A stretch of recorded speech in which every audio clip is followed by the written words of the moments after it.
다 같이 새벽 기도회 하나님께 드리겠습니다.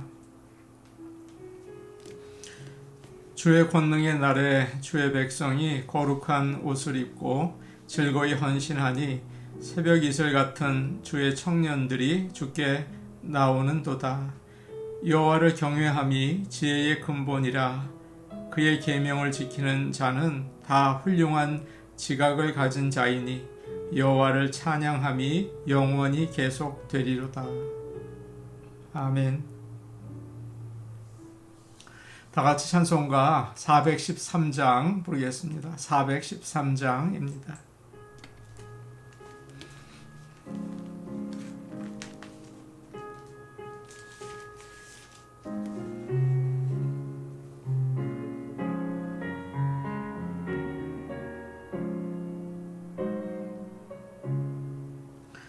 내 평생에 가는 길 순탄하여 늘 잔잔한 강 같든지 큰 풍파로 무섭고 어렵든지 나의 영혼은 늘 편하다. 내 영혼 평안해. 내 영혼 평안해. 저 마귀는 우리를 삼키려고 입 벌리고 달려와도 주 예수는 우리의 대장되니 끝내 싸워서 이기리라.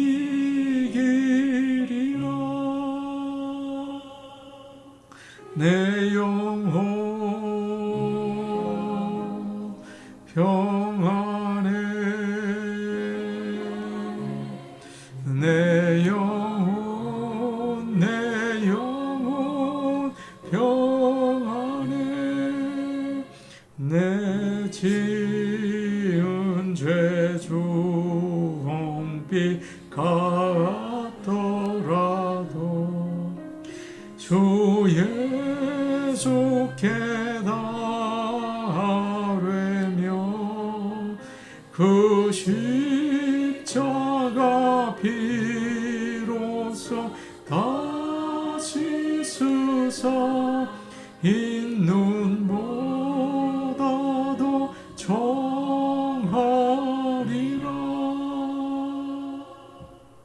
내 영혼 평안해. 내 영혼 평안해. 저 공중에 구름이 일어나며 큰 나팔이 울릴 때에 주 오셔서 세상을 심판해도 나의 영혼은 법 없으리. 내 영혼 평안해. 내 영혼 평안해. 찬송가 414장 부르겠습니다. 414장입니다.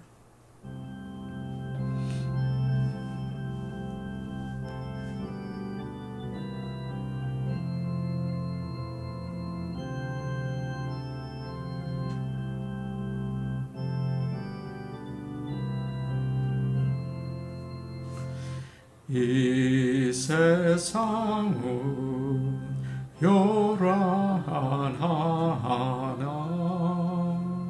내 마음은 늘 편하다 구주의 뜻 준행하니 참 기쁨이 내 것일세 이 세상은 늘 변하고 험악한 일 참 많으나 주의 말 생각하니 참 기쁨이 내 것일세 육신의 눈 못 볼 때에 신령한 눈 곧 밝히사 저 천성문 보게 하니 참 기쁨이 내 것일세 내 마음과 내 영혼이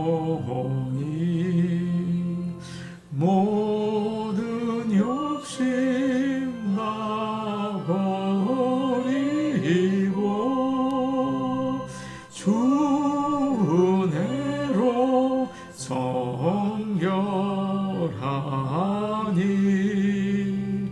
참 기쁨이 내 것일세 이 육신의 복락보다 신령한 복 더 좋으니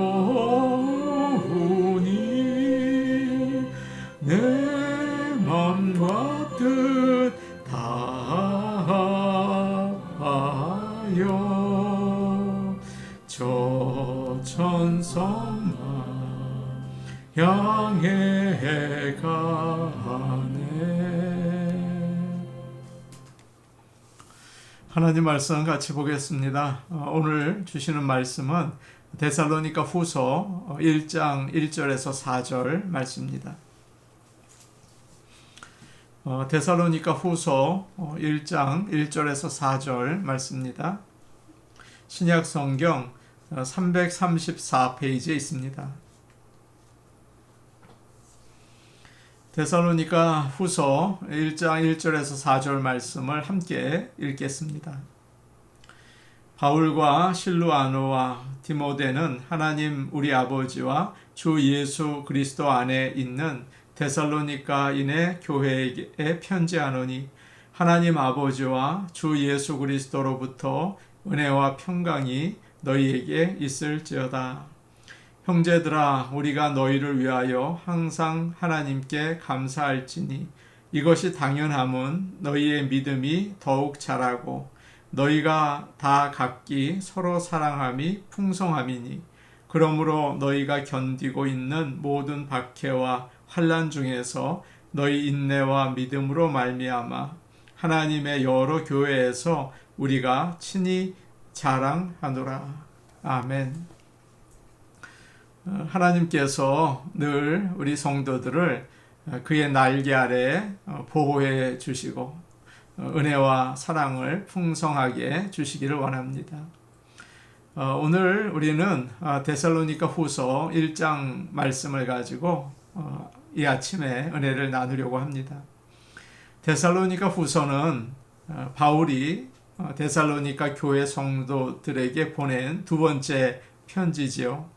그가 데살로니가 교회에 첫 번째 편지를 보낸 다음에 한 2, 3개월 후에 두 번째 편지를 보낸 것 같습니다.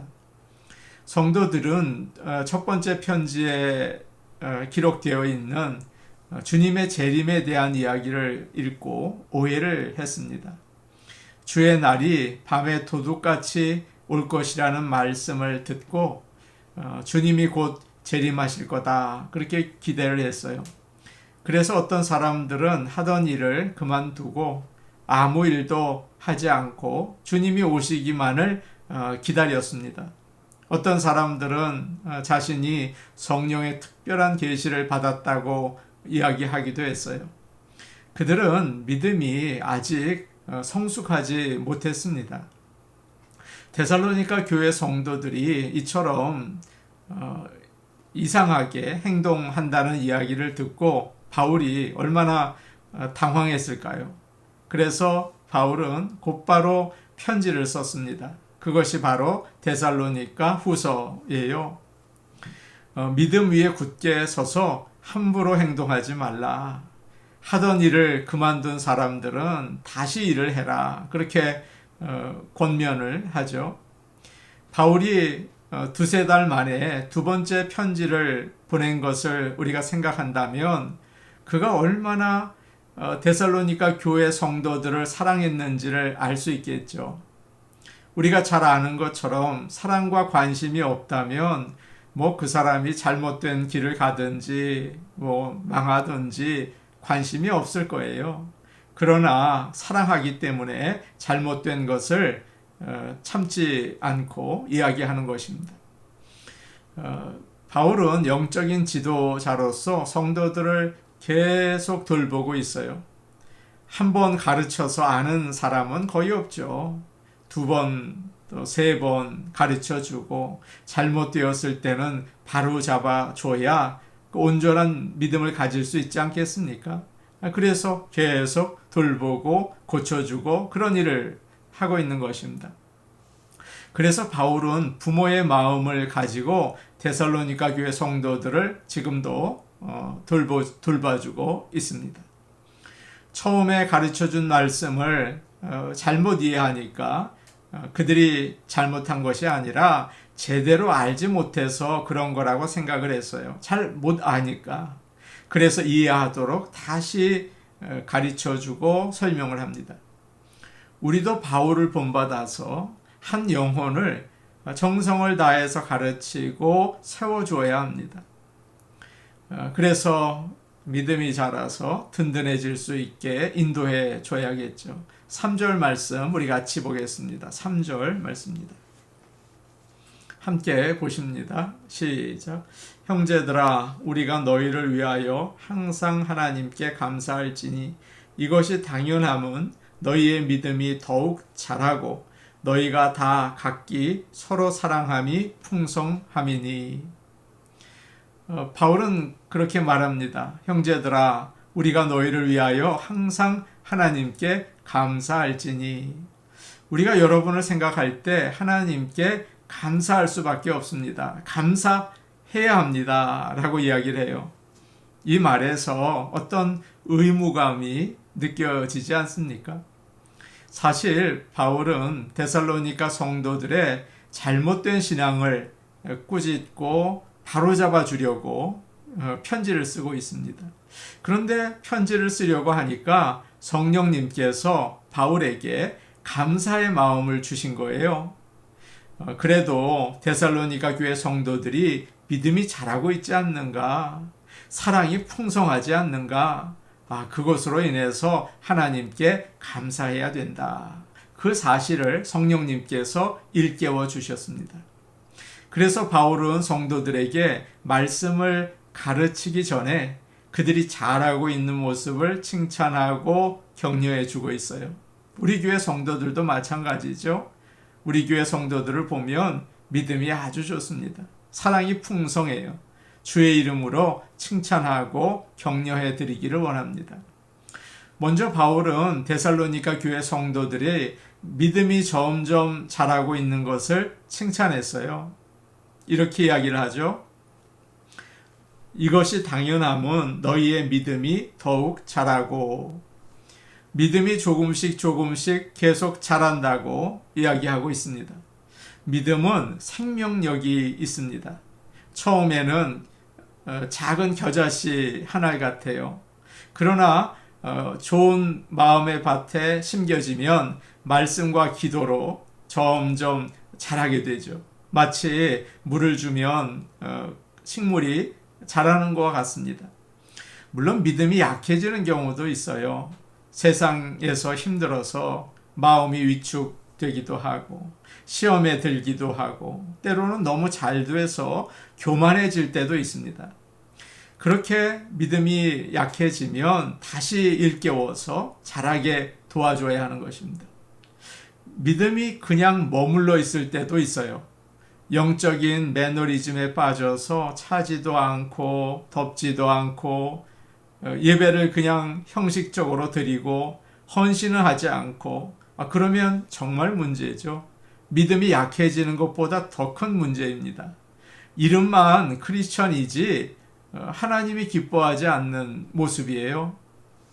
그러나 데살로니가 교회 성도들은 어떻습니까? 날마다 믿음이 성장하고 있었어요.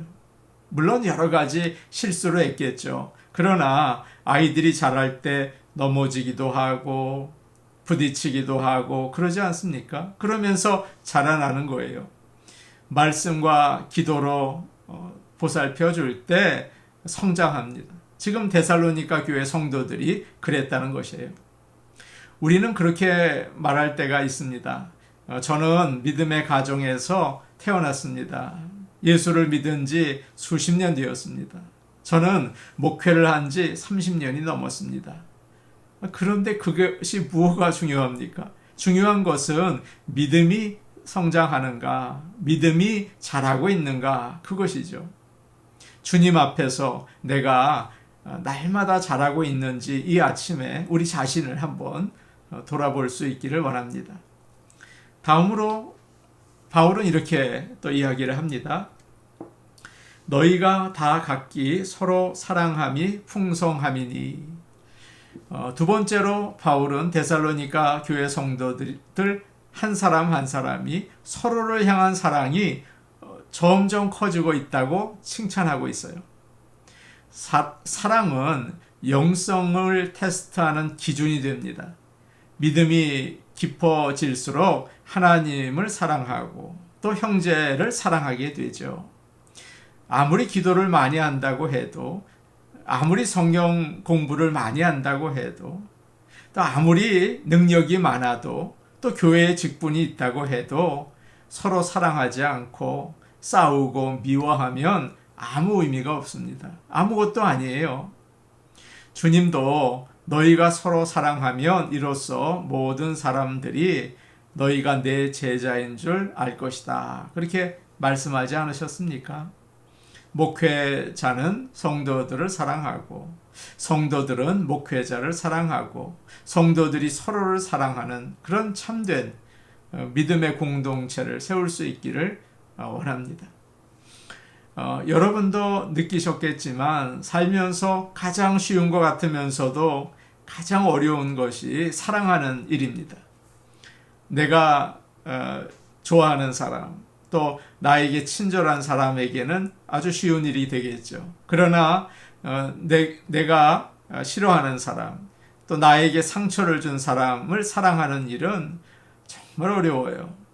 하나님께서 능력을 주시지 않으면 사랑하기가 쉽지 않습니다. 그래서 믿음과 사랑은 언제나 함께 있어야 하는 것입니다. 하나님을 믿는 믿음이 깊어지면 우리가 서로 사랑할 수 있는 힘이 생기고, 그래서 데살로니가 교회 성도들처럼 믿음이 자라면서 사랑도 함께 커질 수 있는 거죠. 바울은 그 모습을 칭찬하고 있습니다. 우리 교회에 믿음이 자라서 십자가의 능력으로 서로 사랑하는 역사가 나타나기를 원합니다. 데살로니가 교인들이 이렇게 믿음이 자라고 또 서로에 대한 사랑이 커진 것은 살기가 편해서 넉넉해서 그렇게 된 것이 아니었죠. 4절 말씀에 이렇게 이야기하고 있습니다. 4절 말씀 우리 같이 보겠습니다. 함께 보십니다. 시작. 그러므로 너희가 견디고 있는 모든 박해와 환난 중에서 너희 인내와 믿음으로 말미암아 하나님의 여러 교회에서 우리가 친히 자랑하노라. 바울은 데살로니가 교회를 세우려다가 반대하는 사람들이 박해를 하는 바람에 3주 만에 그곳을 떠나게 됐습니다. 바울이 떠난 후에 믿는 자들이 교회를 세웠어요. 그런데 그들의 믿음 때문에 사람들이 계속 박해를 하고 어려움을 주는 거죠. 그럼에도 불구하고 데살로니가 교회 성도들은 잘 견디면서 믿음을 잃지 않았습니다. 그래서 바울은 여러 교회들에게 데살로니가 성도들을 자랑하고 있다고 이야기하잖아요. 참 좋은 교회죠. 데살로니가 교회가 수적으로 성장하고 있다. 그걸 자랑한 게 아닙니다. 데살로니가 교회가 좋은 건물을 건축했다. 그것도 아니에요. 많은 사역을 하나님의 일을 하고 있다. 그것을 자랑한 것도 아니죠. 박해를 당하고 어려움도 많지만 믿음으로 잘 견뎌내고 서로 사랑하고 있다. 그것을 자랑하고 있습니다. 하나님께서 교회를 평가하는 기준이 있어요. 그것은 제가 조금 전에 말씀드린 세상 기준과는 완전히 다르죠. 우리 생각에는 겉으로 성장하는 것이 복이고 또 환난과 박해를 당하는 것은 하나님께 벌을 받는 거라고 생각할 수가 있어요. 그러나 오히려 박해와 환난이 큰 것은 그것을 이겨낼 수 있는 믿음이 있기 때문인 것입니다. 우리는 어떻습니까? 내가 잘못해서 어려움 당한 적은 많지만 정말 예수님을 믿고 하나님 말씀을 따라 살려다가 어려움을 당한 적이 있으신지요? 마지막 때가 이제 되었습니다. 우리가 올바로 예수님을 믿으면서 어려움과 환난을 당하게 될 거예요. 그러나 잘 견디십시오. 또 믿음을 잘 지키세요. 그럴 때 우리 주님이 온 세상에 자랑하실 것입니다. 보통 어려움이 생기면 누군가를 찾아서 책임을 돌리려고 해요. 원망을 한다고요. 어려움이 오면 말이 거칠어지고 싸움이 나죠. 그러나 데살로니가 교회 성도들은 달랐습니다. 어려움이 올 때 오히려 잘 인내하고 믿음으로 살았어요. 더 사랑했어요. 주님이 약속하셨어. 주님 다시 오실 거야. 그것을 믿으면서 참고 기다린 거죠. 그러니까 하나님께서 역사하셨습니다. 하나님의 백성은 이처럼 어려운 가운데에서 더욱 아름다운 빛이 나타나는 것입니다. 바울이 탄 배가 큰 폭풍을 만났죠. 얼마나 심하게 바람이 부는지 광풍이라고 불렀어요. 모든 사람들은 두려워서 떨었습니다. 그때 바울이 배 위에 서서 이렇게 말합니다. 여러분이요, 안심하십시오. 나는 내게 하나님께서 말씀하신 대로 이루어질 거라고 믿습니다. 지금 우리는 이 어려움이 있지만 하나님께서 반드시 구해주실 겁니다. 그렇게 이야기를 했어요. 사랑하는 여러분, 우리도 인생의 큰 파도 가운데 있습니다. 하나님께서 오늘 우리에게 물어보세요. 너는 풍랑보다 내가 더 크다는 사실을 믿느냐? 아멘이라고 대답하시고 인내로서 믿음을 잘 지켜나가시길 바랍니다. 그때 하나님께서 우리에게 놀라운 구원과 평강을 주실 줄로 믿습니다. 아멘. 우리 같이 기도하겠습니다. 믿음이 자라고 서로 사랑하는 그 사랑이 풍성해지기를 원합니다. 우리는 누구나 환난 가운데 살아요. 그러나 원망하고 불평하지 않고 인내하고 믿음을 잘 지킬 수 있게 하여 주시옵소서. 수요 예배를 위해 기도하겠습니다. 수요 예배의 부흥을 위해 기도하기 원합니다. 우리 성도들이 예배를 사모하고 수요 예배를 통하여 하나님께 영광 돌리게 하옵소서. 이번 주 토요일 날 있을 시니어 여행을 위해서 기도하면 좋겠습니다. 하나님께서 동행하셔서 안전하고 은혜로운 시간 되게 하여 주옵소서. 특별히 오늘 오전 8시 반에 우리 박정희 권사님 수술을 받으세요. 우리가 함께 이 아침에 기도하기로 원합니다. 우리 같이 기도하겠습니다. 은혜로우신 아버지 하나님, 우리에게 믿음이 자랄 수 있는 은혜를 주시옵소서. 서로 사랑할 수 있게 하여 주옵소서. 환난과 어려움이 있을 때, 예수를 믿느라고 힘들고 말씀 따라 사느라고 어려울 때, 그러나 그 가운데에서 오히려 더욱더 주님의 사랑으로 하나 될 수 있게 하시고 믿음을 지켜나갈 수 있게 하여 주시옵소서. 아버지 하나님, 수요 예배를 위하여 기도합니다. 은혜가 넘치는 예배, 목마른 사슴처럼 예배를 사모하는 성도들이 나오게 하여 주시옵소서. 이번 주 토요일 시니어 여행을 우리가 갑니다. 가고 오는 길을 지켜주시고 주님과 동행하여 은혜로운 시간이 되게 하옵소서. 오늘 아침 8시 반에 이제 박정희 권사님 수술을 받습니다. 주님께서 처음부터 나중까지 주장하시고 하나님께서 온전하게 모든 일을 이루어 주옵소서. 예수님 이름으로 기도하옵나이다. 아멘. 아버지 하나님, 힘들고 어려운 인생길을 가고 있습니다. 그러나 인내하고 믿음을 지키는 가운데 사랑하고 하나님의 귀한 백성으로 살아낼 수 있도록 도와주옵소서. 예수님 이름으로 기도하옵나이다. 아멘. 오늘도 복된 하루 되시기 바랍니다. 개인 기도하시겠습니다.